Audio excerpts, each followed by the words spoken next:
Washem Yahushai, Washem Kodash, the bonus to the elders and apostles of Green Stone, and salutations to all the brothers that's pushing this work in all sincerity and in all truth. I'm the brother Yahya from James Kingston, Jamaica camp, here once again with a quick lesson. And pretty much this is going into some of these pastors that is preaching for filthy lucre's sake. The apostles, aforetime, they were examples of how we're supposed to be as men of the Lord and how we're supposed to navigate ourselves amongst the newcomers, or amongst those individuals who are prospective members of the truth or prospective members of followers of Yahweh Bashem Yahushai.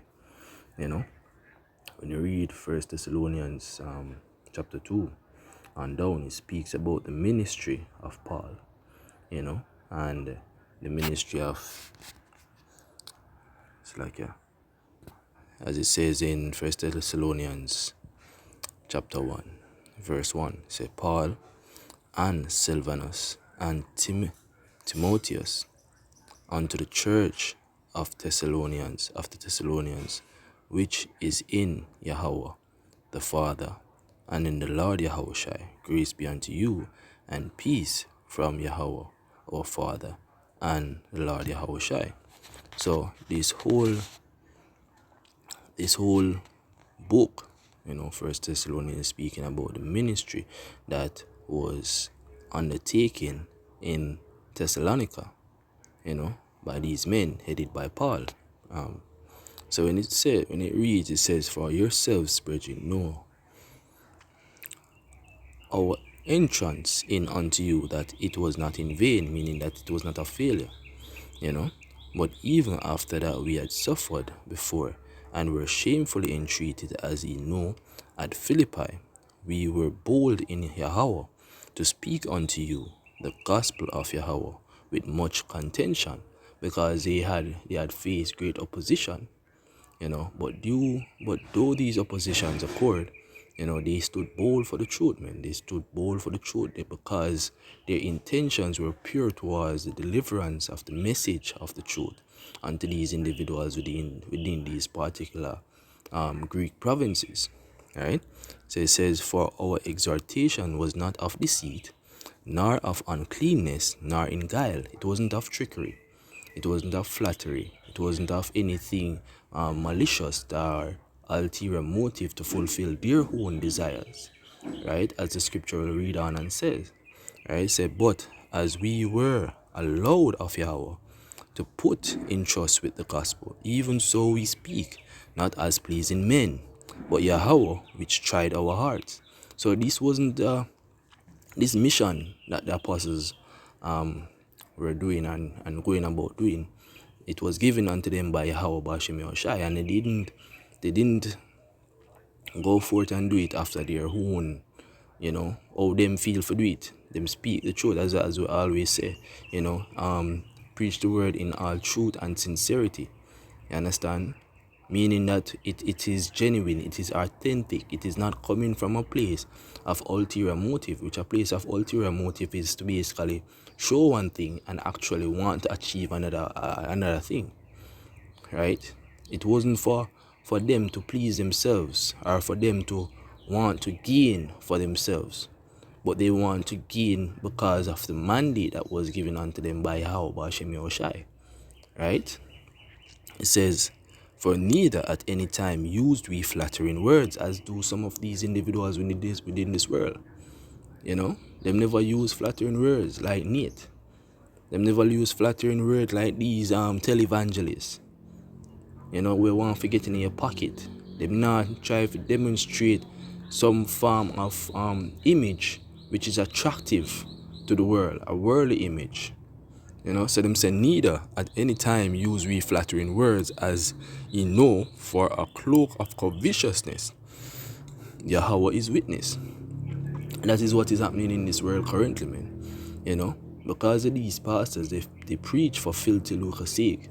Them use all manner of flattery, them use guile, them use trickery, and them covet the wealth of them followers. When you read this particular verse in the NLT, it says, never once did we try to win you with flattery, as you well know, And Yahweh is our witness that we were not pretending to be your friends just to get your money.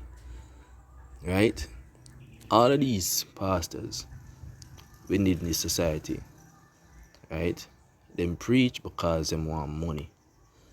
They are not telling you the true root and substance of the truth, of the message of Yahweh Bashim Yahushai, what the purpose of the doctrine is and what the purpose of this ministry is, right? Which is to arm you in days to come.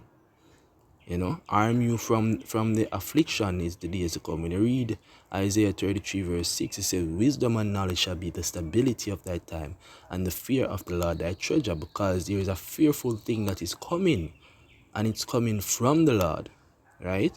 Because it must needs be that this current society goes down so that the kingdom of heaven can be established.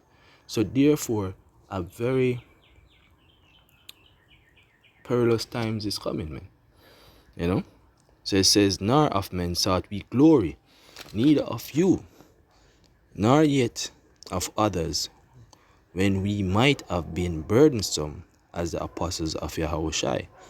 But we were gentle among you, even as a nurse cherisheth her children. You know, the apostles of time was gentle among these newcomers. Them nurture them give them this truth freely. Them never try to dip into the people in pocket. So being affectionately desirous of you, we were willing to have imparted unto you not the gospel of Yahweh only, but also our own souls, because ye were dear unto us. For ye remember, brethren, our labor and trial, for laboring night and day, because we would not be chargeable unto any of you, we preached unto you the gospel of Yahweh. Right? And that is our mission, our purpose. Our purpose is to give this word freely. Scripture say, buy the truth and sell it not, man. Make sure I quote that particular precept correctly. You see me? 1 second. Yeah. Proverbs 23 verse 23. Buy the truth and sell it not. Also wisdom and instruction and understanding. Right? So we're supposed to gather up the truth, man. We're not supposed to make profit of the truth. We're not supposed to be giving this word with the intent or the ulterior motive to gain riches off of it.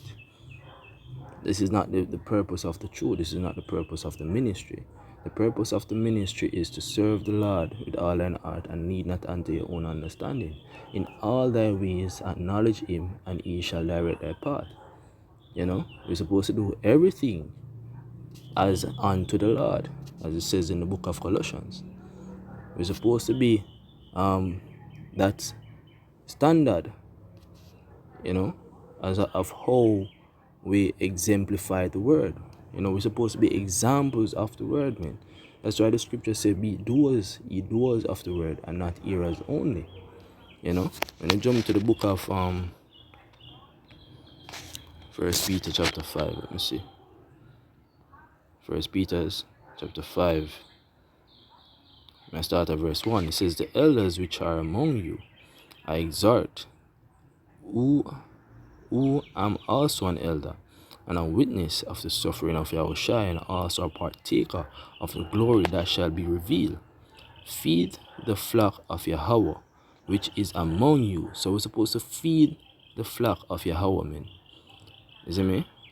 Taking the oversight thereof, not by constraint, but willingly, not for filthy lucre, but of a ready mind. We read it in the NLT. It says, care for the flock that Yahweh has entrusted to you. Watch over it willingly, not grudgingly, not for what you will get out of it, but because you are eager to serve the Lord. You understand? It says, neither as being lords over Yahweh's heritage, but being ensamples to the flock. And when the chief shepherd shall appear, he shall receive a crown of glory that fadeth not away. So that is the purpose, man. The purpose of the truth is to basically preach it with earnestness, with eagerness, in all sincerity. Not preach it because you want money, as these other men do, you know. So with that, I hope that this lesson was edifying to the elect of the nation of Israel. I want to say Kalalal Yahweh, Bashim Yoshai, Bashim Kodash. The abundance to the elders and apostles of Great Millstone, and salutations to all the brothers pushing this work in all sincerity and in all truth. Shalom.